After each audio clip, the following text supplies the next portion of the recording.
Olá, bem-vindos ao primeiro Entrevista Livre. Estamos aqui com os missionários Jonathan e Anelisa. Vamos conhecer um pouco mais sobre a trajetória deles. Bom, o meu chamado foi lá com 13 anos de idade, mas só foi em 2009 que eu me engajei no trabalho missionário junto à MIAF. Então, desde 2009 eu atuo como missionária em tempo integral. Integralmente desde 2011. Depois de algumas experiências de curto prazo e alguns convites, eu passei integralmente para o ministério. Muito bem. Como e quando surgiu a ideia de ser missionários? Bom, acho que não é muito uma ideia. Eu acho que é muito mais uma convocação e uma certeza que a gente tem no coração que é transcendental. Ela não parte de uma visão de um anjo, ela não parte de uma palavra profética, mas ela parte de algo que nasce no coração da gente, que Deus planta no nosso coração. Isso vem sendo cultivado ao longo do tempo, ao longo da vida, e é aí que a gente chega num ponto da vida que a gente tem uma certeza, e essa certeza não dá para correr. Segundo o reverendo Ronaldo Lidório, no seu livro Vocacionados, o chamado é algo irresistível e intransferível. E é esse chamado que dá essa convicção e essa certeza da gente dar o segundo, terceiro, quarto, quinto passo e os passos de uma vida. Muito bem. Para mim já foi diferente. Eu estava numa conferência missionária na IPI de Marília e com 13 anos eu senti muito claro que um dia eu ia ser missionária, mas eu só tinha 13 anos. Então eu fui falar com a minha liderança, conversei com os meus pais e falei, olha, um dia eu quero ser missionária e eu quero um dia mesmo estar além mar para falar de Jesus para outras pessoas. E a minha liderança foi me acompanhando durante esses anos e o meu pai também sempre me incentivando com leituras. E foi só com 27 anos que eu segui mesmo para ser missionária em tempo integral. Então a igreja ela é fundamental, o Ministério de Jovens, o Ministério de Crianças, todos os ministérios foram fundamentais para mesmo delinear o meu chamado. E conversar com a liderança, ser claro com o pastor é a melhor coisa que qualquer jovem ou qualquer pessoa que tem esse chamado pode fazer. E eu fiz isso, né? Eu deixei claro para minha liderança, mas foi lá com 13 anos. Como que a família reagiu diante da notícia de serem missionários, irem como missionários?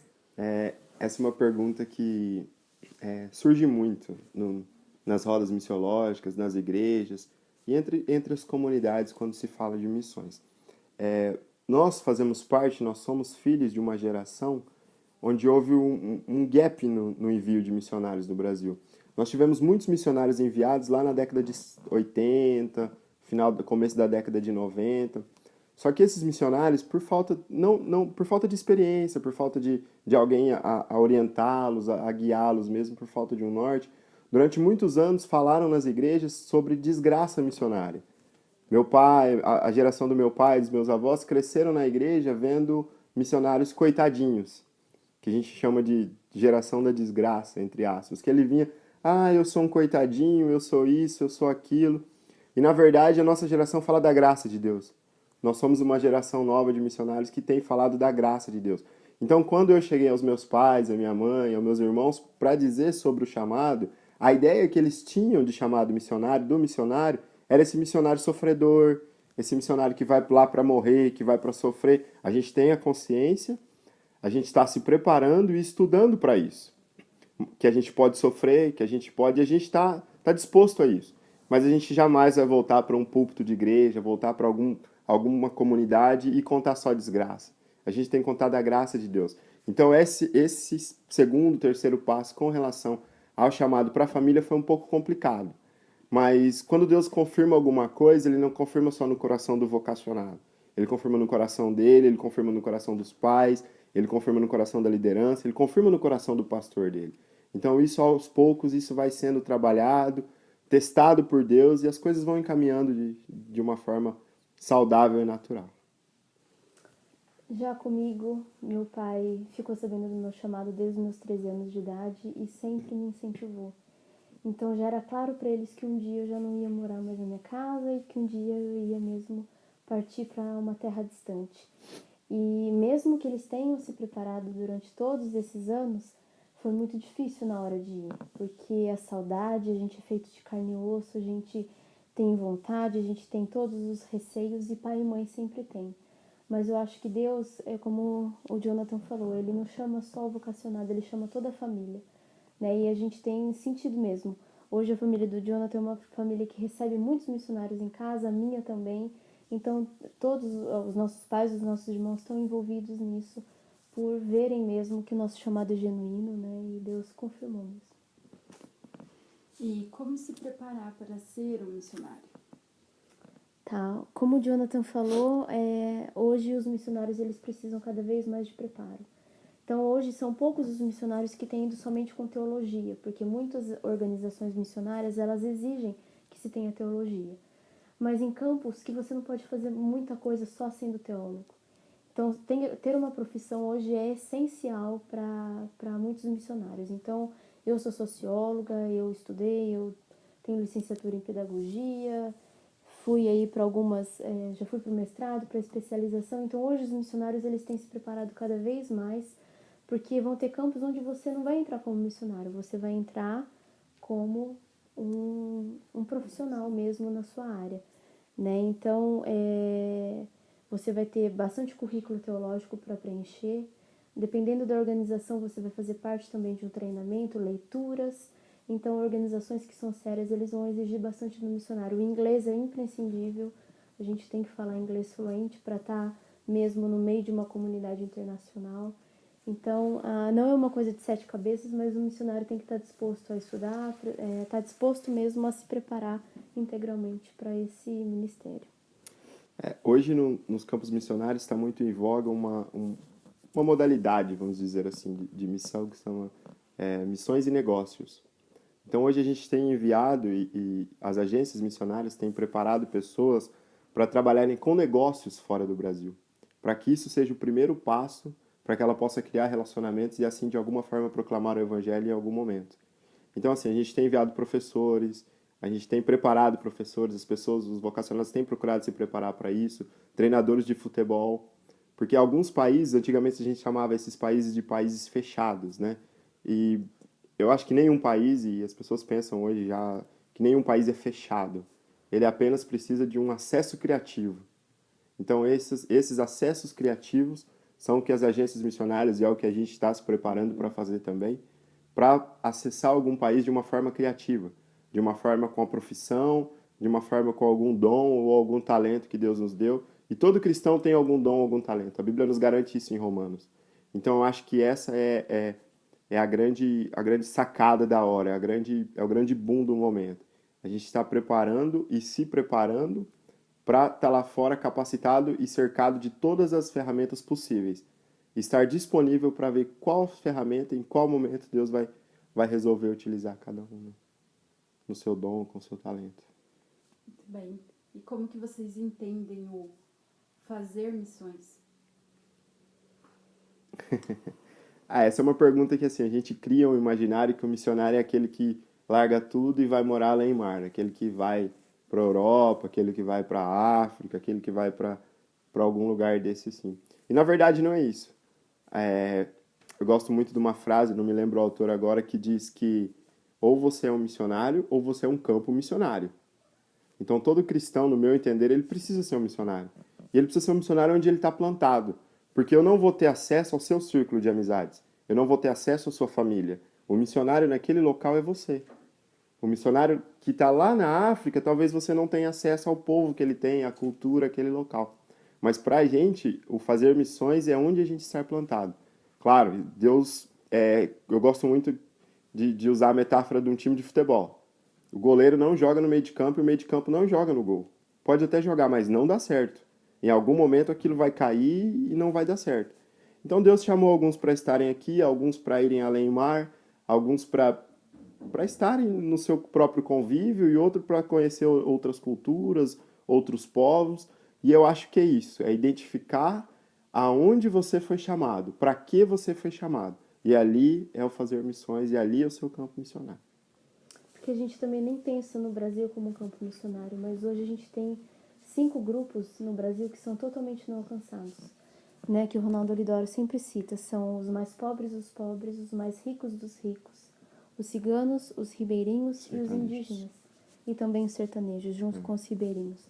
Então, tem muita gente ainda que não conhece Jesus em várias regiões mesmo do Brasil, né? Então, Deus tem um chamado específico para mim e para o Jonathan no continente africano, mas pode ser que um dia ele traga a gente de volta para o nosso país para a gente também alcançar essas pessoas.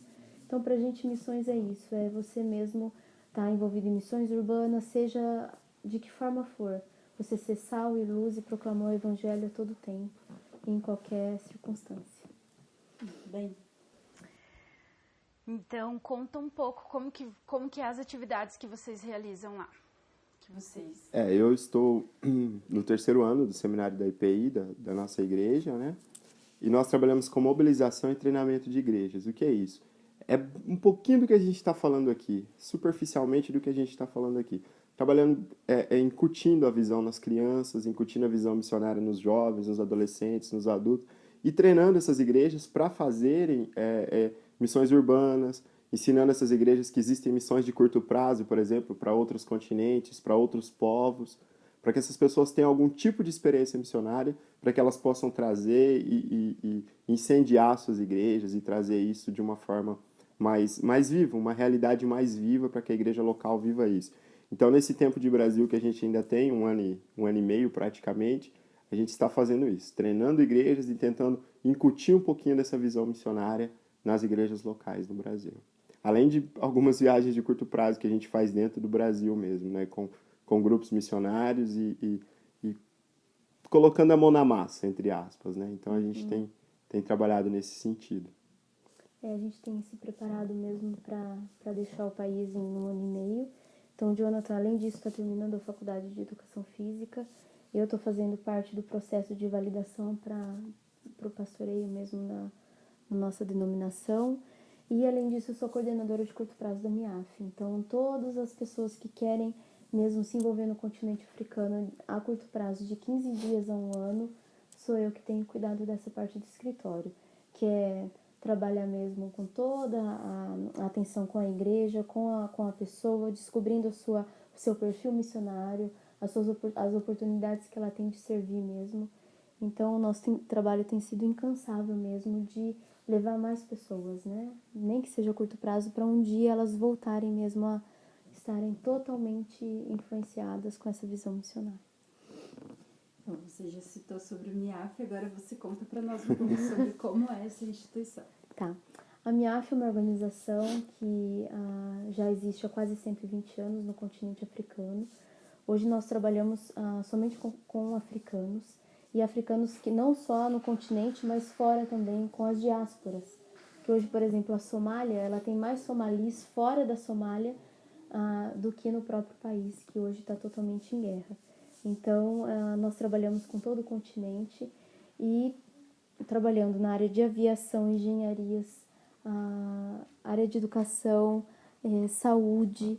Então, nós temos construção de casas. Então, nós temos assim orfanatos, hospitais. A gente tem um hangar de aviões só para servir os missionários. Então, é uma organização que tem parceria com a nossa igreja, com a MPI, e tem mesmo mobilizado famílias, solteiros, viúvas, jovens, velhos e para mesmo crianças, porque tem muitos filhos de missionários a servir mesmo integralmente. Então, é uma organização muito séria, que tem a sua vida financeira muito séria, a sua vida espiritual muito séria, o cuidado do missionário muito sério. Então, a gente tem muita alegria, né, de ser parceira mesmo dessa organização. E tanto a minha igreja local em Marília, quanto a igreja do Jonathan aqui na IPI de Dourados, a gente tem uma parceria muito forte com a MIAF. Vocês disseram sobre terem saído, vocês já foram para algum outro país? Conta um pouco sobre... Eu acho que o começo do meu chamado se deu um pouco com viagens missionárias de curto prazo. Então, Deus me deu a oportunidade de conhecer vários países, daí 24 ou 26 países, levando o evangelho e levando também uma qualidade de vida, né? Trabalhando com a integralidade da missão. Então, eu tive a oportunidade de estar no Haiti pós-terremoto, eu tive no Japão pós-tsunami, eu tive na Itália, na Espanha algumas vezes, então alguns países, na Polônia, pós-cortina de ferro, então alguns lugares que Deus deu oportunidade. Fui capelão na Olimpíada em Londres, fui capelão no Pan-Americano, nos Jogos Pan-Americanos no México, trabalhamos com Copa do Mundo agora no Brasil, Então Deus deu essa oportunidade de a gente conhecer alguns lugares. Na Cisjordânia, Gales, então América do Sul. Na América do Sul quase todos os países. Então Deus deixou que a gente conhecesse um pouquinho desses lugares e dessas realidades culturais tão diferentes e tão diversas. A minha experiência já é um pouco... eu viajei menos que o Jonathan, mas eu morei fora, né? Eu passei pela África do Sul num treinamento, no Quênia, e morei no norte de Moçambique por 2 anos, trabalhando com uma tribo muçulmana, mesmo no alcance, na proclamação mesmo do Evangelho, através de um time transcultural. Então, eu vivi entre o povo, falei a língua do povo, me vesti como eles, comi o que eles comiam. Então, eu vivi mesmo esse cotidiano de 2009 a 2011. E de lá para cá, a gente tem feito essas viagens, né, outras viagens de curto prazo, para abençoar mesmo esses lugares e também para colocar a mão na massa mesmo, para ser abençoada. E quais são os planos para o futuro? Bom, os planos a curto prazo são terminar o seminário, né? Terminar as graduações que nós estamos fazendo. E 2017, definitivamente para o continente africano. Nós estamos num processo de definir campo, de definir país, onde nós iremos morar. Mas certo é que, certo no nosso coração, né? Mas se Deus assim permitir, em fevereiro de 2017, nós estamos saindo para morar no continente africano. E aí, só Deus, uns 15, 20 anos, morando na terrinha. A gente já está num processo de engravidar, já não está tomando remédio. A ideia é que a gente vá com o bacuri no colo já em janeiro de 2017 para criar lá e ter todo um desenvolvimento lá. Porque ninguém morre, viu? As pessoas vão para o campo missionário com filho, as pessoas engravidam no campo, as pessoas criam seus filhos lá e tudo bem. A gente tem que deixar um pouco esse imaginário de que tem que ter o conforto da casa. Não, as pessoas lá vivem, as pessoas têm suas famílias, as pessoas desenvolvem e são pessoas saudáveis e bonitas. Porque pra gente é um privilégio. Então, pra gente sonhar com esse 2017, a gente já tá aqui já, com o coração lá, né? Já começando a despedir de pouquinho em pouquinho daqueles que a gente ama, né? E a gente vai voltar. Então, às vezes a gente vai ficar 3 anos, volta por 6 meses, fica mais 2 anos e meio, volta por 4 meses. Então, vai ser um processo mesmo. E a escolha do campo é totalmente Deus que dirige. A gente, com os nossos dons e talentos, nosso perfil é avaliado, né? Então, eles avaliam todas as condições que a gente também tem de ministério para encaminhar a gente para um povo não alcançado, uma tribo que ainda não conhece o Evangelho. Então, a gente está nesse processo de definição. Muito bem. E o que vocês diriam para as pessoas que querem ser missionários? O que eu diria é que você vai saber. Se Deus está colocando um incômodo no seu coração, se Ele está falando com você de alguma forma, você vai em algum momento saber. E pra gente é um privilégio. Deus nunca deixou faltar nada pra gente. Como vocês veem, a gente não tem estereótipo, cara de missionário, a gente não sofre, a gente tem as consequências como todo mundo tem. A gente trabalha muito, o missionário hoje, como a gente já disse, é uma pessoa que tem que se esforçar bastante. Então, eu só diria que é a melhor escolha que você pode fazer. É a melhor escolha você depositar a sua vida no altar do Senhor para Ele usar a sua vida do jeito que Ele quiser. Então, não estou falando aqui que vai ser no continente africano, ou que vai ser na Ásia, ou na China, ou em qualquer outro lugar. Mas o que eu tenho para falar para você é que é a melhor escolha, né? Deposite toda a sua confiança no altar de Deus, que Ele vai deixar claro para você. Não tenha dúvidas que Ele vai deixar claro a vontade dEle e o melhor dEle para você. Essa é a minha. Eu acho que se você tem um chamado e você tem convicção disso, trabalhe, se esforce, que Deus vai abençoar, que as coisas vão acontecer na sua vida, que no momento certo tudo vai se encaixar. E alguém me disse uma vez que não deixe de ir para o ministério por dinheiro, mas também não vá para o ministério por dinheiro. Então, com isso, eu quero dizer que, assim como alguém me ensinou, que Deus sustenta todas as situações, sejam elas financeiras, espirituais, físicas, emocionais, familiares. Então, se você tem certeza do seu chamado, se você tem certeza do que Deus tem com você, se você tem sua liderança, tem isso confirmado no coração. Se você tem o apoio espiritual da sua família, o apoio espiritual da sua liderança, vá. Procure uma agência séria, procure se preparar adequadamente para que você não se arrebente, não arrebente campo missionário, para que você não deixe a sua igreja manchada, para que você não envergonhe aqueles que têm confiado e acreditado em você. Mas se você tem essa convicção no seu coração, se você tem a certeza disso, vá, dê o primeiro passo, que os outros são com Deus. E a gente, como família, a gente se coloca à disposição. Se alguém tiver alguma dúvida sobre essa questão de ser missionário, alguns detalhes a mais, a gente é um canal aberto mesmo por e-mail, por Facebook, a gente se coloca à disposição nesse assunto. Se alguém quiser conversar mais sobre isso com a gente. Legal. E se alguém quiser contribuir de alguma forma, como faz? Bom, essa parte de apoio, a primeira coisa é o apoio espiritual, né, que nós precisamos. E o segundo apoio é o apoio financeiro. Nós hoje vivemos totalmente de sustento, e esse sustento é levantado entre as famílias, entre igrejas e entre a nossa Igreja Nacional também. A Secretaria Nacional de Evangelização hoje é a nossa principal apoiadora financeiramente. E a MIAF é muito séria no processo, é uma lisura muito grande. Então nós não temos acesso a nenhum tipo de recurso de terceiros ou de igrejas. Todo o depósito, toda a oferta é feita para a MIAF. Então, e posteriormente, isso é repassado para nós. Então, se alguém tem algum interesse em ajudar financeiramente, entre em contato com a gente. A gente vai entrar em contato com o financeiro da MIAF no escritório. O escritório vai mandar o boleto e isso vai ser encaminhado para a MIAF para ser gerido de uma forma igualitária entre os missionários e entre todos os projetos que nós executamos de alguma forma. Chegamos a mais um final de uma entrevista livre com os nossos missionários. Agradecer, Jonathan, Annelise, muito obrigada. Se você quiser ficar por dentro das nossas entrevistas, se inscreva em nosso canal. Mais informações sobre os nossos missionários na descrição do vídeo.